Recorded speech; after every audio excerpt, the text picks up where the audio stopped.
किसी शहर के रेलवे स्टेशन पर एक भिखारी रहता था। वो वहां आने जाने वाली रेलगाड़ियों में बैठे यात्रियों से भीख मांगकर अपना पेट भरता था। एक दिन जब वह भीख मांग रहा था तो सूट बूट पहने एक लंबा सा व्यक्ति उसे दिखा। उसने सोचा कि यह व्यक्ति बहुत अमीर लगता है, इससे भीख मांगने पर यह मुझे जरूर अच्छे पैसे देगा। वह उस लंबे व्यक्ति से भीख मांगने लगा। भिखारी को देखकर उस लंबे व्यक्ति ने कहा, तुम हमेशा मांगते ही रहते हो, क्या कभी किसी को कुछ देते भी हो? भिखारी बोला, साहब मैं तो भिखारी हूँ, हमेशा लोगों से मांगता ही रहता हूँ, मेरी इतनी औकात कहाँ कि किसी को कुछ दे सकूं। लंबा व्यक्ति बोला, जब किसी को कुछ दे नहीं सकते तो तुम्हें मांगने का भी कोई हक नहीं है। मैं एक व्यापारी हूँ और लेन देन में ही विश्वास करता हूँ। अगर तुम्हारे पास मुझे कुछ देने को हो तभी मैं तुम्हें बदले में कुछ दे सकता हूँ। इतना कहने के बाद वह लंबा आदमी ट्रेन में बैठकर चला गया। इधर भिखारी उसकी कही गई बात के बारे में सोचने लगा। उस लंबे व्यक्ति के द्वारा कही गई बात उस भिखारी के दिल में उतर गई। वह सोचने लगा कि शायद मुझे भीख में अधिक पैसा इसीलिए नहीं मिलता क्योंकि मैं उसके बदले में किसी को कुछ दे नहीं पाता हूँ। लेकिन मैं तो भिखारी हूँ, किसी को कुछ देने लायक भी नहीं हूँ। लेकिन कब तक मैं लोगों को बिना कुछ दिए केवल मांगता ही रहूंगा। बहुत सोचने के बाद उस भिखारी ने निर्णय किया कि जो भी व्यक्ति उसे भीख देगा उसके बदले में वह भी उस व्यक्ति को कुछ जरूर देगा। लेकिन अब उसके दिमाग में यह प्रश्न चल रहा था कि वह खुद भिखारी है तो भीख के बदले में वह दूसरों को क्या दे सकता है। इस बात को सोचते हुए 2 दिन हो गए, लेकिन उसे अपने प्रश्न का कोई उत्तर नहीं मिला था।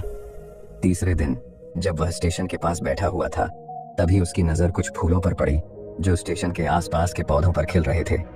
उसने सोचा, क्यों ना मैं लोगों को भीख के बदले कुछ फूल दे दिया करूं। उसको अपना यह विचार अच्छा लगा और उसने वहां से कुछ फूल तोड़ लिए। अब वह ट्रेन में भीख मांगने पहुंचा। अब जब भी कोई उसे भीख देता तो उसके बदले में वह भीख देने वाले को कुछ फूल दे देता। उन फूलों को लोग खुश होकर अपने पास रख लेते थे। अब भिखारी रोज फूल तोड़ता और भीख के बदले में उन फूलों को लोगों में बांट देता था। कुछ ही दिनों में उसने महसूस किया कि अब उसे बहुत अधिक लोग भीख देने लगे हैं। वह स्टेशन के पास के सभी फूलों को तोड़ लाता था। जब तक उसके पास फूल रहते थे तब तक उसे बहुत से लोग भीख देते थे, लेकिन जब फूल बांटते बांटते खत्म हो जाते तो उसे भीख भी नहीं मिलती थी। अब रोज ऐसा ही चलता रहा। एक दिन जब वह भीख मांग रहा था तो उसने देखा कि वही लंबा व्यक्ति ट्रेन में बैठा है जिसकी वजह से उसे भीख के बदले फूल देने की प्रेरणा मिली थी। वह तुरंत उस व्यक्ति के पास पहुंच गया और भीख मांगते हुए बोला, आज मेरे पास आपको देने के लिए कुछ फूल हैं, आप मुझे भीख दीजिए तो बदले में मैं आपको कुछ फूल दूंगा। उस लंबे व्यक्ति ने उसे भीख के रूप में कुछ पैसे दे दिए और भिखारी ने कुछ फूल उसे दे दिए। उस लंबे व्यक्ति को यह बात बहुत पसंद आई। वह बोला, वाह क्या बात है, आज तुम भी मेरी तरह एक व्यापारी बन गए हो। इतना कहकर फूल लेकर वह लंबा व्यक्ति अपने स्टेशन पर उतर गया। लेकिन उस लंबे व्यक्ति द्वारा कही गई बात एक बार फिर से उस भिखारी के दिल में उतर गई। वह बार बार उस लंबे व्यक्ति के द्वारा कही गई बात के बारे में सोचने लगा और बहुत खुश होने लगा। उसकी आंखें अब चमकने लगीं। उसे लगने लगा कि अब उसके हाथ सफलता की वह चाबी लग गई है जिसके द्वारा वह अपने जीवन को बदल सकता है। वह तुरंत ट्रेन से नीचे उतरा और उत्साहित होकर बहुत तेज आवाज में ऊपर आसमान की तरफ देखकर बोला, मैं भिखारी नहीं हूँ, मैं तो एक व्यापारी हूँ, मैं भी अमीर बन सकता हूँ।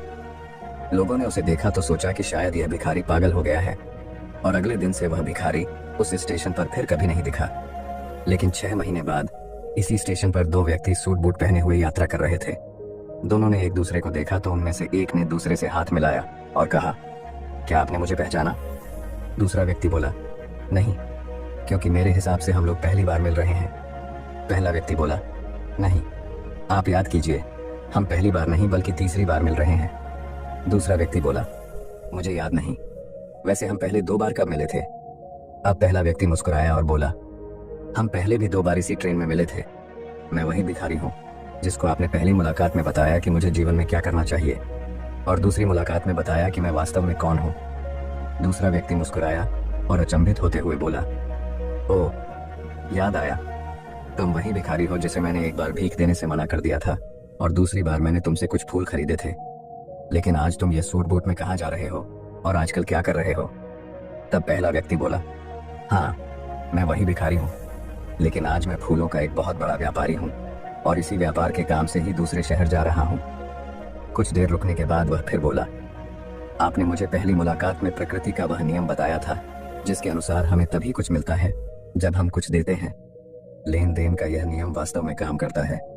मैंने यह बहुत अच्छी तरह महसूस किया है, लेकिन मैं खुद को हमेशा भिखारी ही समझता रहा। इससे ऊपर उठकर मैंने कभी सोचा ही नहीं। और जब आपसे मेरी दूसरी मुलाकात हुई, तब आपने मुझे बताया कि मैं एक व्यापारी बन चुका हूँ। अब मैं समझ चुका था कि मैं वास्तव में एक भिखारी नहीं बल्कि व्यापारी बन चुका हूँ।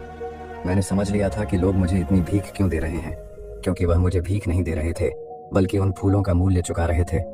सभी लोग मेरे फूल खरीद रहे थे, क्योंकि इससे सस्ते फूल उन्हें कहाँ मिलते। मैं लोगों की नज़रों में एक छोटा व्यापारी था, लेकिन मैं अपनी नज़रों में एक भिखारी ही था। आपके बताने पर मुझे समझ आ गया कि मैं एक छोटा व्यापारी हूँ। मैंने ट्रेन में फूल बांटने से जो पैसे इकट्ठे किए थे, उनसे बहुत से फूल खरीदे और फूलों का व्यापारी बन गया। यहाँ के लोगों को फूल बहुत पसंद है, और उनकी इसी पसंद ने मुझे आज फूलों का एक बहुत बड़ा व्यापारी बना दिया। दोनों व्यापारी अब खुश थे और स्टेशन आने पर साथ उतरे और अपने अपने व्यापार की बात करते हुए आगे बढ़ गए। दोस्तों, इस कहानी से हमें बहुत कुछ सीखने को मिलता है। कहानी में लंबा व्यापारी गिव एंड टेक के नियम को बहुत अच्छी तरह जानता था।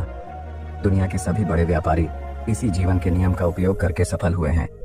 इस फॉर्मूले को उसने भिखारी को भी बताया। भिखारी ने इस प्राकृतिक नियम को अपना लिया और इसका असर उसके जीवन में साफ दिखाई देने लगा। उसने अपनी सोच बदली और उसकी जिंदगी बदल गई।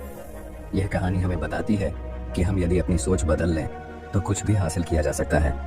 यदि हम खुद को छोटा समझते रहेंगे तो हम हमेशा छोटे ही बने रहेंगे। बड़ा बनने के लिए हमें अपनी सोच को बदलना होगा और खुद के बारे में बड़ा सोचना होगा। कहानी का सार यह है कि सफलता आपकी सोच में छुपी होती है।